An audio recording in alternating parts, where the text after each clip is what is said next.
Desde el capítulo uno de El Jardín de Ur.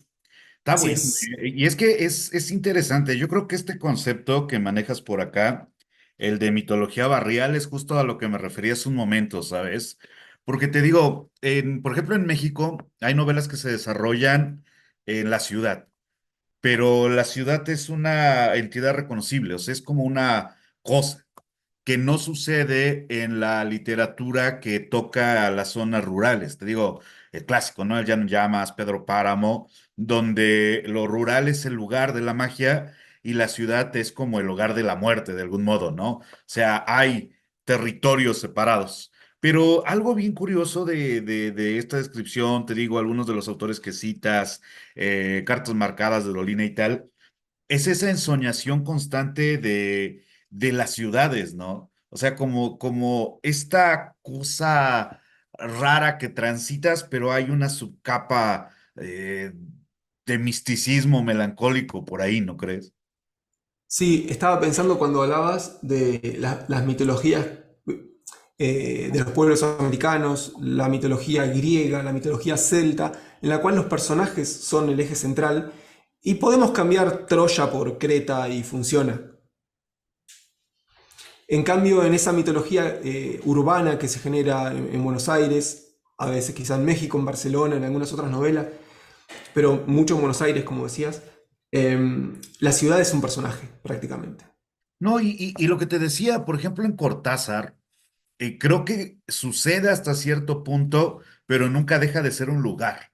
O sea, yo francamente no soy tan fan de Rayuela, ves que es como muy fuerte, muy grande el público de Rayuela.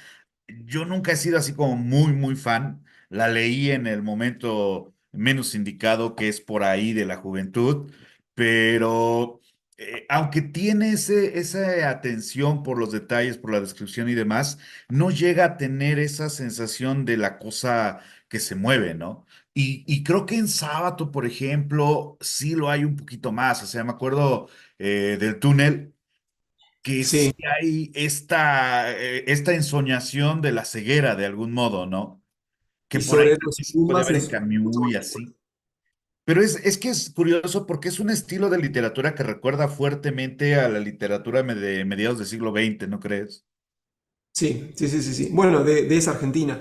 Y un poco antes también. Sí, sí. Sobre héroes y tumbas es mucho más, creo que es mucho más oscuro en tal de esa misma Buenos Aires.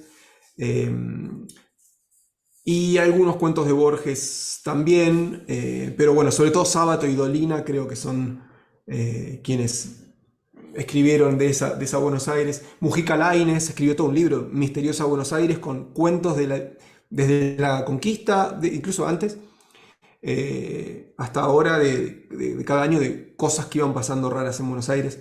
Sí, sí, es algo que atraviesa a los autores argentinos, hay que decirlo.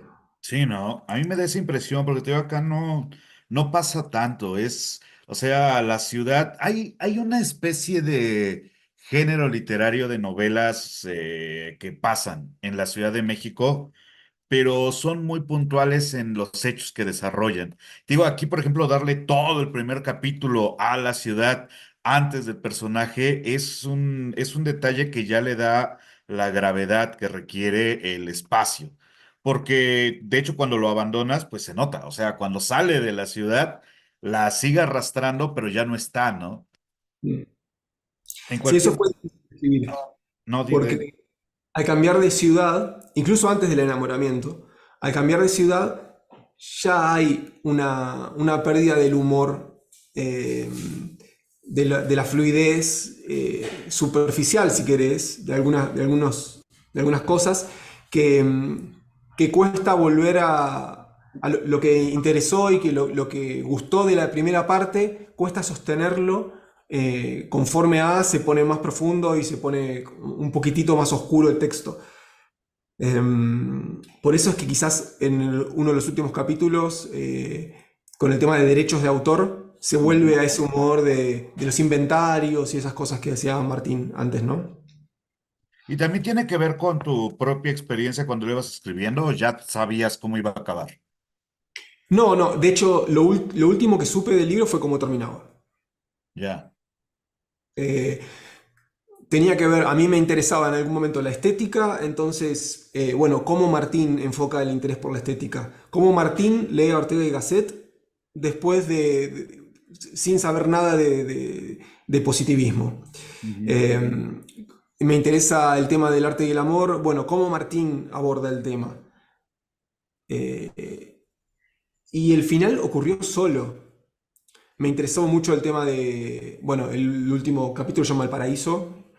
Me interesaba mucho el tema de la vida después de la muerte, o la vida de después, o lo que esperamos, o lo que las diferentes culturas o las diferentes sociedades, cómo organizaban la creencia en un más allá o en un lo que sea.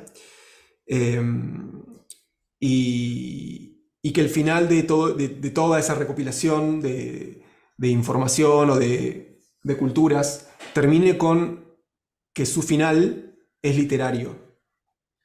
El paraíso que él escribe es el de Miguel de Unamuno. Y surge de una poesía y no digamos, de la historia de las culturas. Que por Es ahí, un libro por ahí así. algunos fanáticos de la novela actual, el realismo contemporáneo y tal, podrían considerar que se siente un poco anacrónica, ¿no? O sea, no sé si te ha pasado, pero últimamente cuando leo autores que están publicando ahora, las novelas se desarrollan ahorita. O sea, en general, salvo las que son históricas, que a pesar de ser históricas siguen siendo como muy realistas, como que ya no hay espacio para este especie de realismo mágico, de surrealismo, de ensoñación literaria que era muy habitual antes, ¿no te parece? O sea, no sé Sí, qué es el último que has eso leído, fue a pero sí propósito. tiene ese estilito, ¿no? Sí, eso fue a propósito.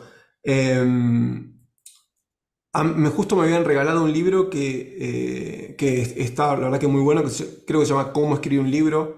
eh, que la verdad que no es un libro de autoayuda, está realmente muy bueno y da muchas herramientas de lenguaje.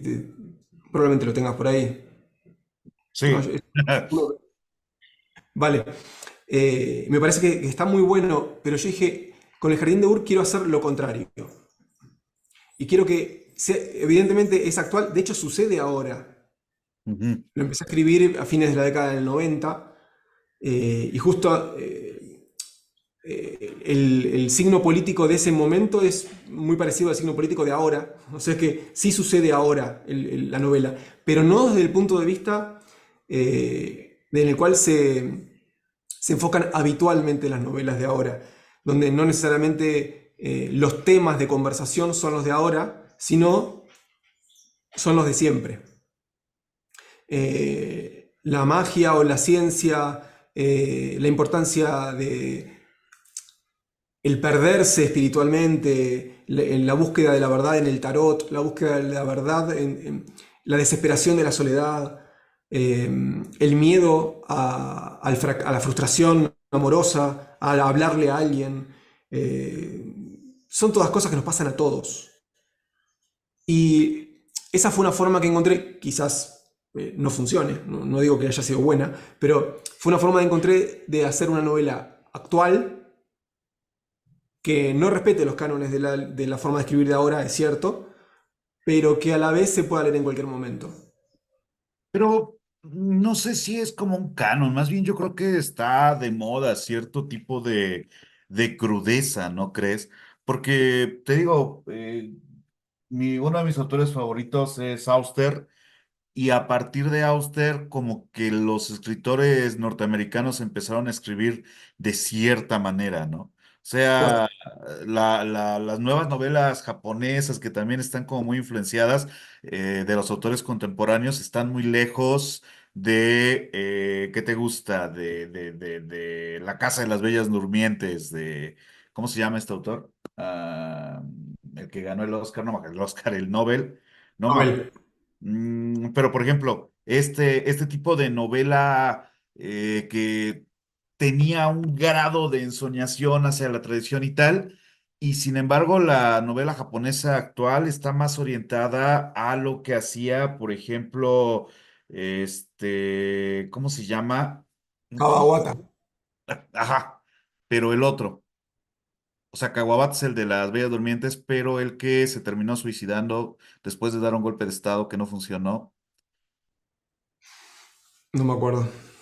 Estoy como distraído el día de hoy, pero te digo que tiene más esa línea, ¿no? Es que además, no sé si te has notado, pero incluso hay como temas que se están repitiendo mucho actualmente y que también van de la mano de cierto impulso, no nada más de las editoriales, sino de un sistema como tal, ¿no? O sea, por ejemplo, lo que los libros más vendidos actualmente en México son sobre política, feminismo, ya sea desde la ficción o desde el ensayo o esto o de repente el narco. De hecho, los últimos concursos de literatura que se han premiado en México ganan narrativas sobre el narcotráfico. O sea, como que hay una necesidad de esto es ahora, hay que hacerlo, pero al mismo tiempo se empieza a viciar un poco, ¿no crees? O sea, esta exigencia de tener que escribir sobre alguna cosa. Bueno, quizás eso haya pasado siempre.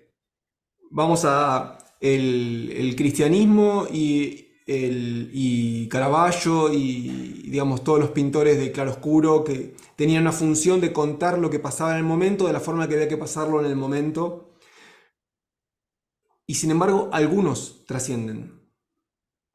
Hoy en Pero Vos me decís, hay un montón de escritores escribiendo sobre el feminismo, escribiendo sobre el narco, escribiendo sobre política y tal.